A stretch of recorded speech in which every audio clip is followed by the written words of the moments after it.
la corriente que circula por un dispositivo y el voltaje entre las terminales o a través de las terminales, lo cual es la diferencia de potencial eléctrico, y la relación entre ellas que da origen a la resistencia, son algunos de los elementos de un circuito.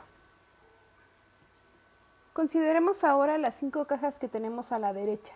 Cada una tiene 2 terminales y dentro de cada una de ellas hay cosas diferentes. Pero si a cualquiera de ellas se le midiera la diferencia de potencial entre las terminales y la corriente que circula dentro de ella, a través de la ley de Ohm podríamos obtener que la resistencia en cada uno de los casos va a ser 65 ohms. En esta relación, B es el voltaje, I es la corriente y R es la resistencia. Recuerden que están en volts, amperes y ohms. Se representa a la resistencia con este símbolo y reemplazaría a cualquiera de los componentes de las cajas de aquí. Por ejemplo, a la solución salina, nuestro foco, nuestra espira de cobre. Lo veríamos con este símbolo en un circuito. Si nosotros además tenemos una corriente que es continua, es decir, que no cambia en el tiempo, que es constante, y un campo eléctrico que también lo es, nosotros podemos entonces describir un circuito a través de su resistencia. Imaginemos ahora que la figura de la izquierda, cada una de estas representaciones de resistencia, 25 ohms, como en esta parte por ejemplo, representa una configuración desconocida, como las que ya hemos mencionado y muchísimas otras.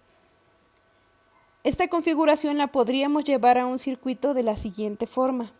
En el inciso B casi podemos ver paso a paso cómo hemos llevado esta configuración física a un circuito más teórico. Tenemos aquí la resistencia de 25 ohms que está representada aquí. Digamos que estos puntos de acá representarían los nodos. Los nodos son estos puntos en nuestro circuito. Esta subconfiguración de aquí es una configuración en paralelo. Esta también es una configuración en paralelo y se puede ver aquí en la resistencia. Disculpen, en el circuito tenemos una resistencia en paralelo con otra, 120 y 60 respectivamente, y también la de 160 y 50 están en paralelo. Y entra nuestra resistencia de 25 ohms. Las terminales son A1, A2. Hay también estos puntos B1 y B2. En el inciso C nos muestran cuál sería la configuración completa que se siente, la resistencia completa que se siente entre la terminal A1 y la terminal A2. Sería de 65 ohms, esto ya lo veremos. Y análogamente lo que se siente entre la terminal B1 y B2, que en este caso es 57.6. Es importante mencionar ahora que este concepto de circuito también se puede extender a sistemas en los cuales la intensidad del voltaje varíe con el tiempo.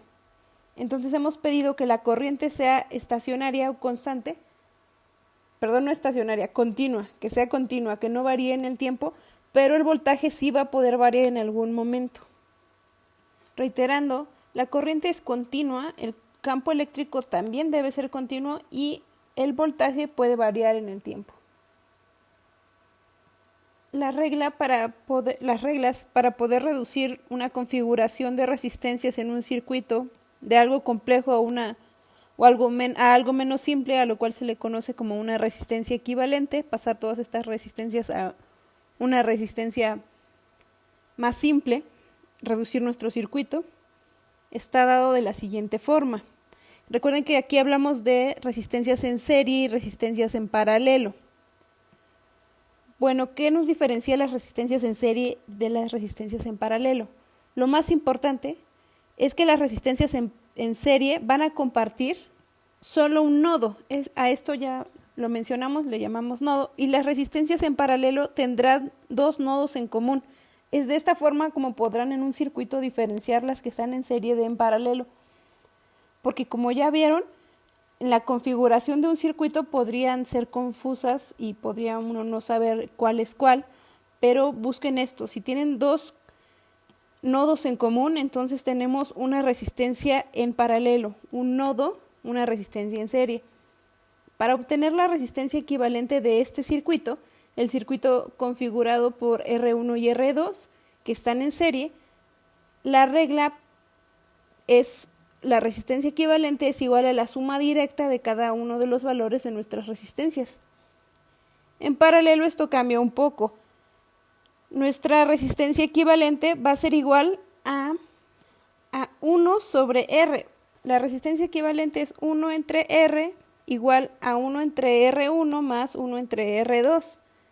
Al hacer esta suma tenemos R1 más R2 sobre R1 por R2, pero como tenemos la resistencia equivalente inversa, entonces esto lo multiplicamos, lo elevamos a la menos 1 y obtenemos que R, nuestra resistencia equivalente, va a ser igual a R1 por R2 sobre R1 más R2. Esto será de mucha utilidad, ya que es más fácil trabajar con menos elementos en un circuito que con muchos, como veremos más adelante. Usando estas reglas podemos entonces pasar de un circuito más complejo o que se vea muy aparatoso a algo muy sencillo. Y veámoslo aquí paso a paso.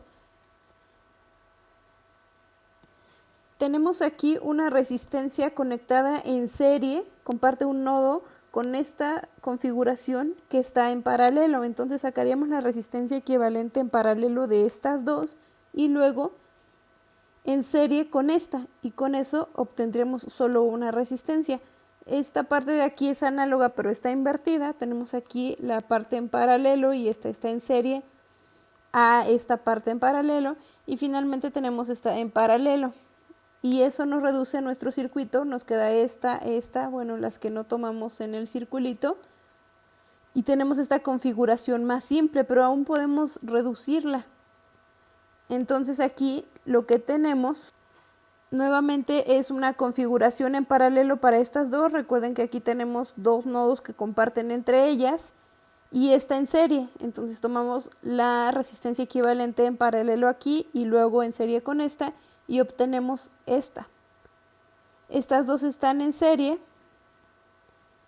obtenemos esta. Finalmente tenemos aquí estas dos en paralelo, lo cual nos da esta, y nos queda entonces esta y esta en paralelo, en serie con la que hemos obtenido de esta configuración, y podemos reducirla a esta. Entonces todo este circuito tan complejo lo hemos podido reducir a esto, y eso va a ser de mucha utilidad para los cálculos, para encontrar la corriente, el voltaje, lo que necesitemos conocer de nuestro circuito. Sin embargo, no todos los circuitos van a poder reducirse. Aquí tenemos un ejemplo de un circuito que ya no se puede reducir. Este circuito necesitaría un método más general. Vean aquí que podríamos pensar, esta resistencia con esta otra comparten entre ellas un nodo, pero también lo comparten con esta otra. Y análogo pues para cualquiera que elijamos. Entonces este circuito requiere de otros métodos.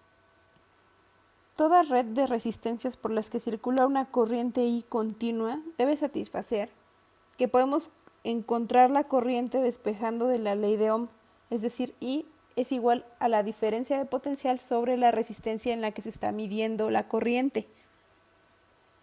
También debe satisfacer la conservación de la carga, la cual nos dice que la suma de la corriente en cada uno de los nodos debe ser igual a 0. Se toma por convención la corriente positiva, la que entra, y corriente negativa, la que sale. Entonces aquí I6 más I4 menos I5 nos debería dar 0. I3, la suma de los voltajes en una malla debe ser igual a 0. Igual debe tomarse con cuidado. Entonces aquí B1, B3 y B2 deben darnos 0. La suma nos debe dar 0. Este último punto es la expresión para un circuito de la propiedad general del campo eléctrico, en la cual para un camino cerrado tenemos que la integral de línea es igual a 0, E.ds es igual a 0. Este planteamiento algebraico para las condiciones de cualquier red nos dará exactamente el número de ecuaciones linealmente independientes para poder demostrar que existe solo una resistencia equivalente cuando nosotros hagamos la reducción de las mismas. Notemos que una red de resistencias es un sistema lineal. Los voltajes y las corrientes están regidos también por ecuaciones lineales y los puntos 1, 2 y 3 también. Por lo tanto, es posible la superposición de distintos estados en una red. Es por ello que aquí tenemos ciertas corrientes I1, I2, I3, I4 y distintos potenciales, diferencias de potencial en una misma configuración. Pero siempre deben cumplir con estas tres condiciones.